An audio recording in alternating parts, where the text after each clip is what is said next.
भाइयों, आपका स्वागत है वेल्थ डायनेमिक्स चैनल में। आज मैं आपको मेरा नेचुरल गैस का व्यू बताने वाला हूँ। चलो देखते हैं नेचुरल गैस। ओके, तो नेचुरल गैस करंटली हम लोग देख रहे हैं, अभी स्क्रीन के सामने आपको दिख रहा है कि वो अभी ट्रायंगल पैटर्न बना रहा है। ओके, तो ट्रायंगल पैटर्न मोस्टली होता है फोर्थ वेव में, लाइट वेव के हिसाब से। और हम लोग देखते हैं अभी कि मैकडी भाई साहब क्या कर रहे हैं। मैकडी ने तो टॉप बनाया है। ओके, पीक बनाया है। ये पीक दिखाता इंडिकेट करता है कि थर्ड वेव में है अभी नेचुरल गैस, लेकिन ये ट्रायंगल पैटर्न बन रहा है। तो प्राइस आपको नियर दिस रेड लाइन, जो रेजिस्टेंस लाइन है, इसके आसपास, और ये हेड एंड शोल्डर पैटर्न भी है दिख रहा है हमें, जो मुझे लगता है कि फेल हो सकता है। ये head and shoulder pattern fail होने वाला है। इधर गया head and shoulder, head and shoulder.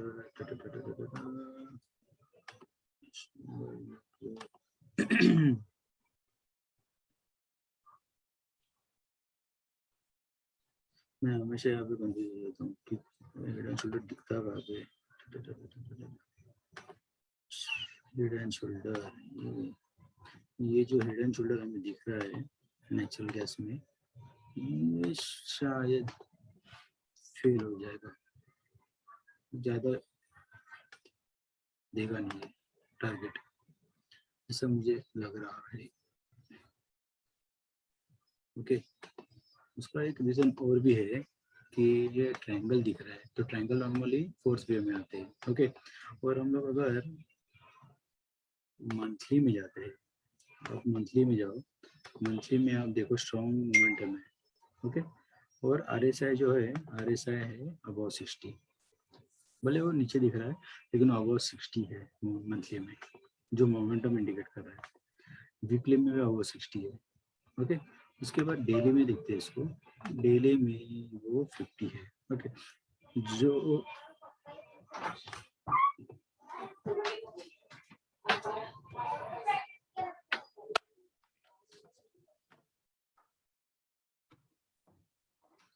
एक डिस्टर्बेंस था। ओके, ये डेली में नियर 50 है। ओके, तो जो 40 में आएगा आरएसआई, जब जब भी प्राइस हाई मोमेंटम में होती है, तो उसका ओवरसोल्ड जोन, नॉर्मली लोग बोलते हैं कि आरएसआई में ओवरसोल्ड जो है वो अराउंड 20 है, और ओवरबॉट है वो अराउंड 80, कुछ तो अराउंड 80, 75, 80 बोलते हैं। लेकिन जब प्राइस स्ट्रॉन्ग मोमेंटम में होती है, तब 40 जो होता है ना, वो ओवरसोल्ड लेवल हो जाती है। तो ये प्राइस जब नीचे आएगी और आरएसआई ये 40 के आसपास होगा, ओके, तब वो बाइंग अपॉर्चुनिटी बनाएगा। और वो 40 के आसपास रहेगा, तब ये हेड एंड शोल्डर का ना, आप देखोगे तो ये हेड एंड शोल्डर है, तो यहाँ तक प्राइस आती हुई दिखेगी आपको, ये ब्लू लाइन के आसपास, ऐसा मेरा अनुमान है। और ये डेली का जो बॉलिंजर बैंड है यहाँ पे, वो फेल हो जाएगा, मतलब चैलेंज हो जाएगा। एक रेड कैंडल दिखेगी लेकिन उसको फॉलो अप नहीं आएगा।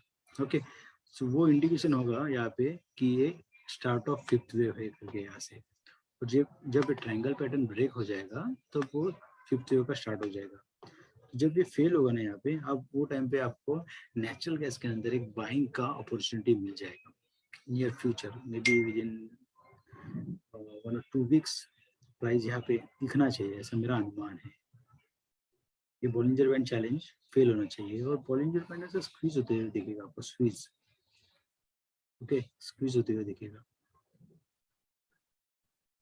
ये थर्ड वेव तो हो चुका है उसका, अभी ये फोर्थ वेव में है। और मुझे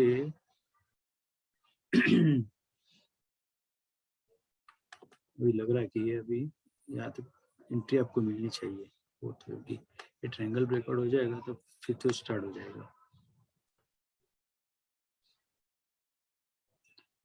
अभी हम लोग जाते हैं गोल्ड, गोल्ड में जाते हैं। गोल्ड, गोल्ड क्या कर रहा है देखते हैं। बहुत सारे लोग गोल्ड में इन्वेस्ट करते हैं, लेकिन सही एंट्री उनको पता नहीं होती। नॉर्मल लोग इन्वेस्टमेंट एज ए इन्वेस्टमेंट कर लेते हैं, गोल्ड बाय कर लेते हैं फिजिकल।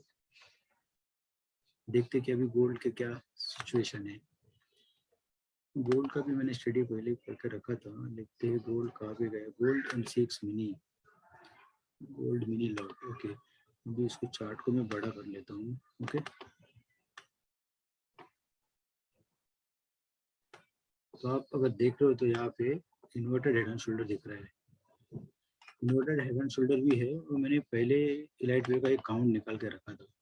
ओके, तो ये आप देखोगे स्टार्टिंग से, तो ये थर्ड वे में था पूरा कंटिन्यूस अप ट्रेंड इतने सालों से। ओके,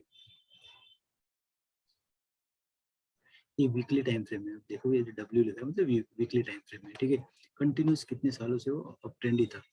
थोड़े बहुत रिट्रेसमेंट या प्रॉफिट बुकिंग आती है, लेकिन ओवरऑल गोल्ड जो है वो कंटिन्यूस अप ट्रेंड में था। अभी ये जो चल रहा है यहाँ पे ये फोर्थ वेव है। ओके, और यहाँ पे इन्वर्टेड हेड एंड शोल्डर में दिख रहा है इसमें, और जो ब्रेकआउट हो भी गया है, ब्रेकआउट हुआ है वो, तो उसका नियर फ्यूचर का जो टारगेट है ना गोल्ड का, वो ऑलमोस्ट 55,000 है। यहाँ पे अगर किसी ने गोल्ड बाय कर लिया 47,000, मैं कमोडिटी की बात नहीं कर रहा हूँ, फिजिकल गोल्ड की बात कर रहा हूँ। कमोडिटी में एक लॉट आता है 4.5 लाख का, तो वहाँ पे आपका एंट्री पॉइंट बहुत इंपॉर्टेंट हो जाएगा। और यहाँ पे अगर मैं देख रहा हूँ तो ये ट्रायंगल जो है ना वो ब्रेक होने वाला है ऑलरेडी। ये ब्रेक हो चुका है हेड एंड शोल्डर। मैं डेली में जाता हूँ अभी, डेली में अपने को क्लियर दिखेगा ये हेड एंड शोल्डर ना ब्रेक हो चुका है। ये देखो, देख सकते हो अभी हेड एंड शोल्डर ये ब्रेक हो चुका है। ठीक है, ये ब्रेक हो चुका है यहाँ पे, और प्राइस यहाँ पे है। मुझे लगता है कि ये जो पॉइंट है ना, ये पॉइंट जाना चाहिए। डाउ थ्योरी के हिसाब से हायर हाई नहीं हुआ है,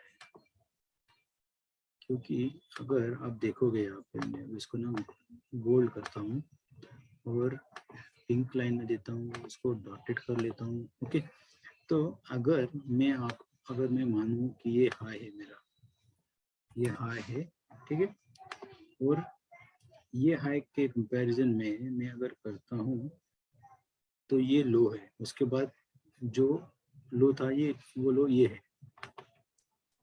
तो मैं इसको लो लिख लेता हूँ यहाँ पे। अगर डाउ थ्योरी के हिसाब से हमें देखना है तो ये बाद में जो भी बने हैं लोअर हाइज बना है, और यहाँ पे एक लोअर लो भी बना है। लोअर हाई लोअर लो, लोअर हाई लोअर लो बना है। अभी तक कोई भी प्रीवियस हाई ब्रेक, मतलब ये जो हाई था वो ब्रेक हुआ है, ठीक है, लेकिन ये वाला हाई था उसका अभी तक इंटैक्ट ही है। प्राइस ने मेरे हिसाब से, प्राइस ने एक हायर हाई बनाना चाहिए जो प्रीवियस हाई था, इसके ऊपर प्राइस क्लोज होनी चाहिए, और एक लो, हायर लो बनाना चाहिए। जैसे ये लो था, इसके पहले जितने भी थे वो लोअर लो थे। ये सब देख रहे हो आप, तो ये सब लोअर लो है, और ये प्रीवियस वाले जितने भी थे वो सब हायर लोअर हाई है, लोअर हाई। ओके, ये फर्स्ट टाइम प्राइस ने ये लोअर हाई, इवन ये भी लोअर हाई, ठीक है। अभी भी एज पर डाउ थ्योरी ना ये ट्रेंड चेंज हुआ नहीं है, भले ये ब्रेकआउट मिला है, ये ब्रेकआउट हुआ है, ओके, लेकिन हायर हाई अभी भी बना नहीं है। ये equal high, almost equal high, ये एक हायर हाई बनना चाहिए। उसके बाद एक लो आएगा, वो बनेगा higher low as compared to this low, that will be higher low. Okay, तब आप बोल सकते हो कि ट्रेंड चेंज हो गया है, लेकिन गोल्ड यहाँ से बाय है।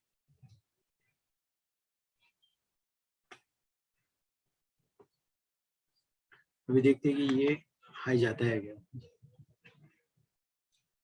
एंट्री पॉइंट कहाँ पे होना चाहिए, अगर मैं देखूँ तो एंट्री पॉइंट मेरे ख्याल से ये ऊपर जाके ना यहाँ पे रिटेस्ट करने आएगा, तो एक एंट्री पॉइंट हो सकता है आपके लिए।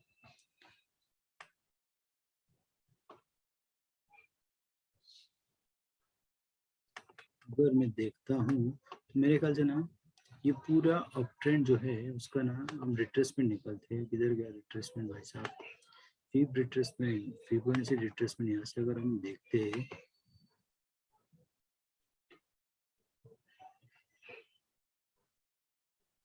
61% रिट्रेसमेंट दिखना चाहिए हमें। 61% रिट्रेसमेंट कहाँ पे आता है, अगर मैं चार्ट को अगर बंद करूँ प्राइस को तो 61% रिट्रेसमेंट आता है यहाँ तक। ये ऊपर जाने के बाद ये 61% तक, मतलब ये यहाँ तक, ये जो लाइन है इसके आसपास मिलना चाहिए हमें।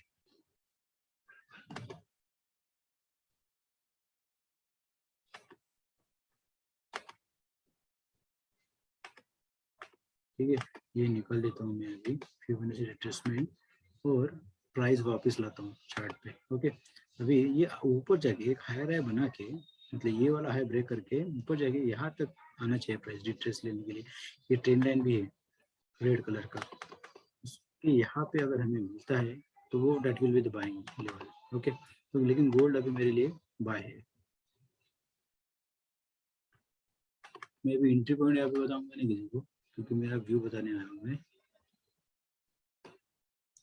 अभी हम लोग जाते हैं, नेचुरल गैस हो गया, गोल्ड हो गया, अभी हम जाते हैं बैंक निफ्टी के पास। बैंक निफ्टी क्या कर रही है? ओके, बैंक निफ्टी का अगर मैं डेली देखता हूँ, ओके, सबसे पहले मैं मेरा वीकली पे जाता हूँ, जो मैंने व्यू बनाया था वीकली के बेस पे। अगर आप देख रहे हो यहाँ पे वीकली पे, सब मैं लाइन वापस लाता हूँ मेरी वाली। ओके, आप अगर क्लियरली देख रहे हो ये वीकली का चार्ट है और प्राइस ने हमेशा रेजिस्टेंस लाइन को ना ऑनर किया हुआ है। आप देखोगे ये वाला जो ब्लू लाइन का रेजिस्टेंस लाइन है, प्राइस जब भी उसको टच करने गई है ना, वहां से अपने को हमें एक रिवर्सल मिला है। ओके, और ये परफेक्टली उसी लेवल पे है अभी प्राइस। प्राइस ने फर्स्ट टाइम उस रेजिस्टेंस लेवल के पास क्लोज दिया था। प्रीवियसली आप देखोगे तो every time there was a wick, high wick, देख रहे हो रिजेक्शन दिख रहा है हमें, लेकिन फर्स्ट टाइम प्राइस ने यहाँ पे क्लोज किया। लेकिन क्या हुआ है कि उसके बाद वाला जो कैंडल है ना वो गैप अप था और वहां से फिर उसने बेरिश एंगल बनाया है। अभी ये वीक का कैंडल क्लोज हुआ नहीं, may be with in 2-3 days this candle will complete and it will either give you bearish engulf और मे बी अगर प्राइस ऊपर जाता है तो हैमर बना सकती है। लेकिन hammer at the top is a reversal sign, उसका लो गया तो फिर हम लोग उसको रिवर्सल बोलते हैं। ठीक है, और ये बेरिश एंगल्फ नियर रेजिस्टेंस है। ओके, तो ये स्पिनिंग टॉप भी है ये वाला ग्रीन कैंडल, और ये प्राइस ने गैप अप करके फिर यहाँ से हमें रिवर्सल दिया है, तो उसको क्या बोलते हैं? Bear counter attack. ये सप्लाई जोन था, वहाँ पे सेलर एग्रेसिव रहते हैं, तो यहाँ पे सेलर्स ने प्राइस को नीचे लाया है। ओके, तो ये जो रेड कैंडल है ना, वो शेकआउट कैंडल हो सकती है। अब उसका हाई और लो मार्क करके रखो, अगर इसका हाई नहीं गया तो यहाँ से रिवर्सल आ जाएगा मार्केट फॉर श्योर, ऐसा मेरा अनुमान है। लेकिन मैं अभी जाता हूँ 1 आवर में। अगर मुझे इंट्राडे का अगर व्यू बनाना है तो मेरा व्यू क्या है वो मैं अभी बताता हूँ आपको। इंट्राडे में आप अगर देखते हो यहाँ पे, तो देखते हैं क्या चल रहा है इंट्राडे में। मैं थोड़ा सा ना हायर टाइम फ्रेम लेता हूँ, 2 आवर 2 आवर में क्या दिखता है यहाँ पे एक रिवर्सल तो आया काफी बड़ा। अभी मैं देखता हूँ कि क्या हुआ है यहाँ पे।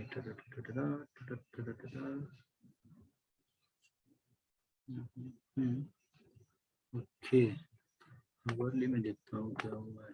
हवर्ली में मैगडी बहुत फॉलो करता हूँ, पर मुझे जितना नजर आ रहा है ये तो बाउंस लाएगा, अभी बाउंस लाएगा। ये देखो, ये जो हैमर है ना इसका वीक दिख रहा है, लॉन्ग वीक, मतलब इस लेवल से रिजेक्शन आया 38,400 से रिवर्सल आया हुआ है।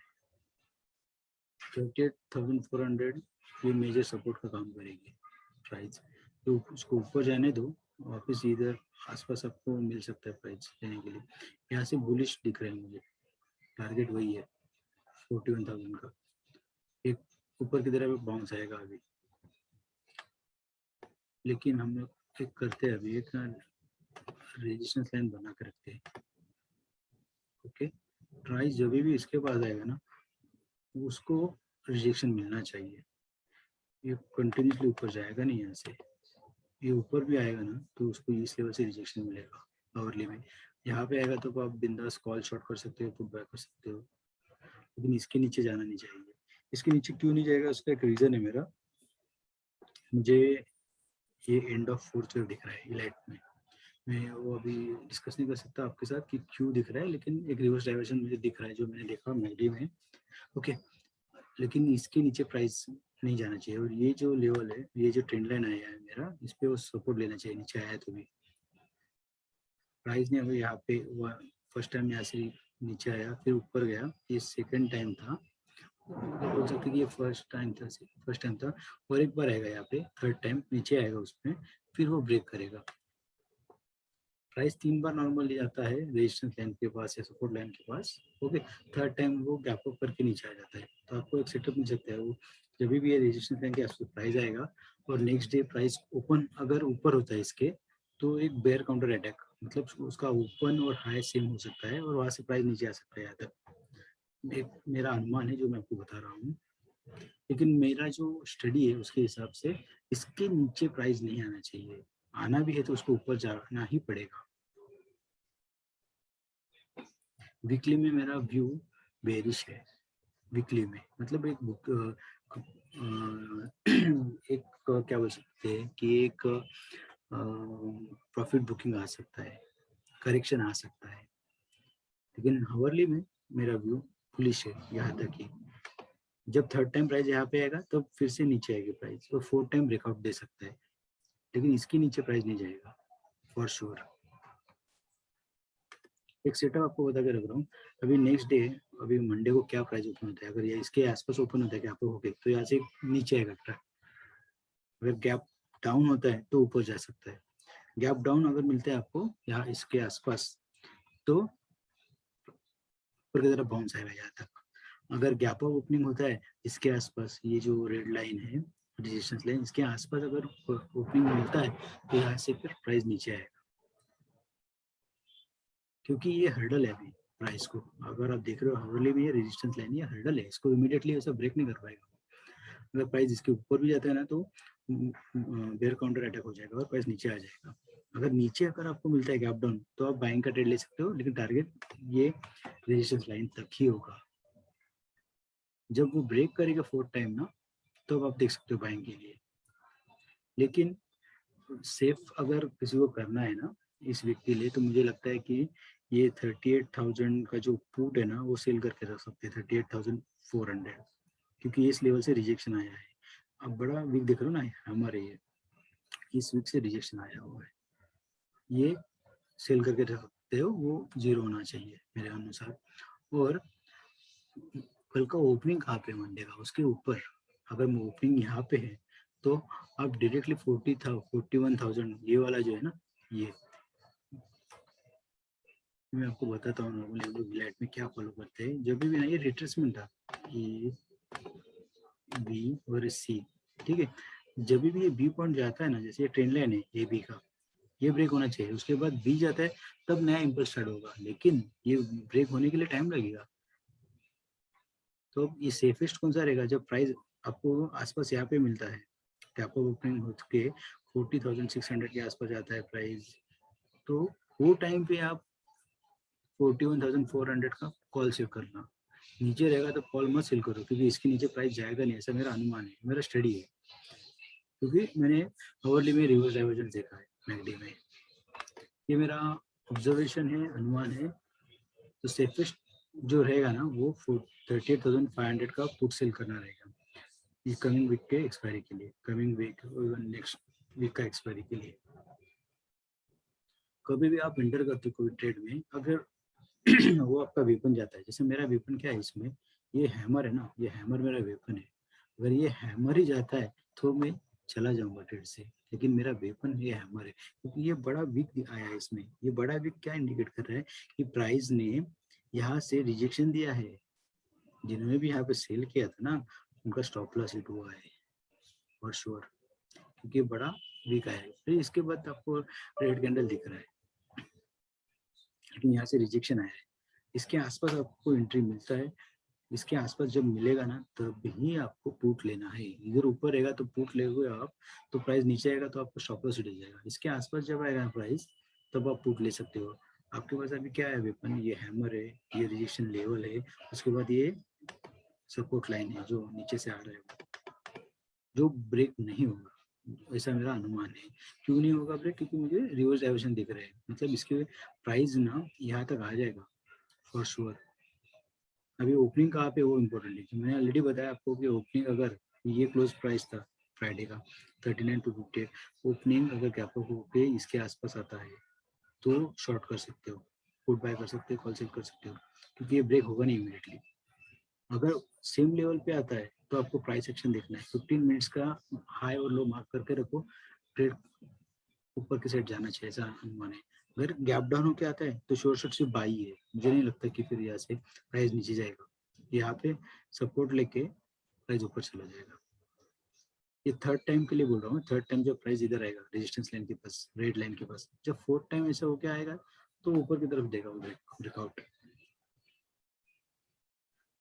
ओके दोस्तों, मैंने मेरा व्यू जो था शेयर कर लिया है। अभी देखता हूँ कोई और इन्फॉर्मेशन आपको दे सकता हूँ मैं तो।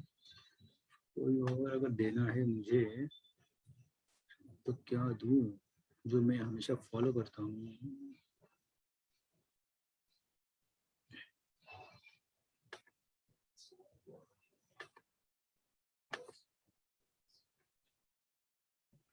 निफ्टी, निफ्टी में क्या व्यू है? एंड ऑफ फिफ्थ निफ्टी, ठीक है दिख रहा है।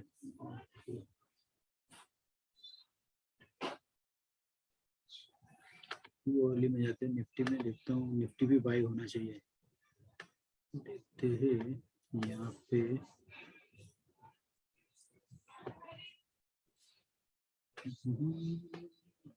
okay,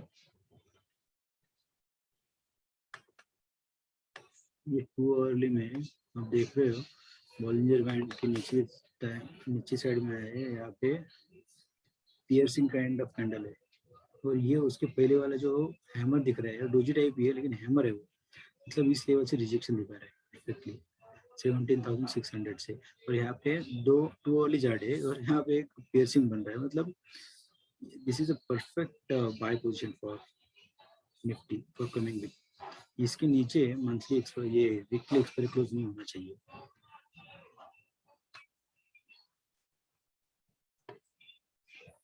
अब देखोगे तो मैंने पहले निकल कर रखा था कि एंड ऑफ फ्यूचर मतलब प्रॉफिट यहाँ पे बुक करना चाहिए था जब ये कैंडल आया था तभी। और ये शूटिंग स्टार था टू अर्ली में, देखोगे आप तो इन्वर्टेड हैमर था ये। This is not a good sign. Okay, ये गया उसके बाद फिर डाउनफॉल होता है,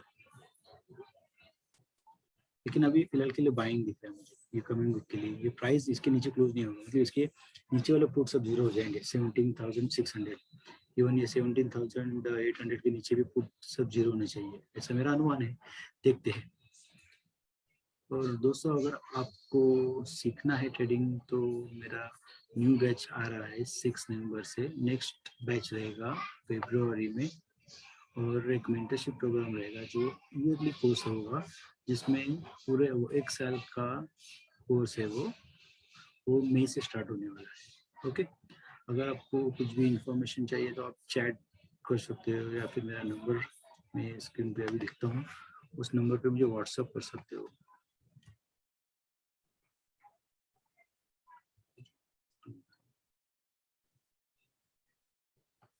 नाइन 9082956314 ये मेरा नंबर है। ठीक है, चलो, thank you. Please go through this video, try to understand my observation. Okay, और कुछ इन्फॉर्मेशन आपको चाहिए, आपको कोर्स करना है तो आप मुझे उस व्हाट्सएप नंबर पे रीच कर सकते हो। Thank you guys, thanks for your time. Okay.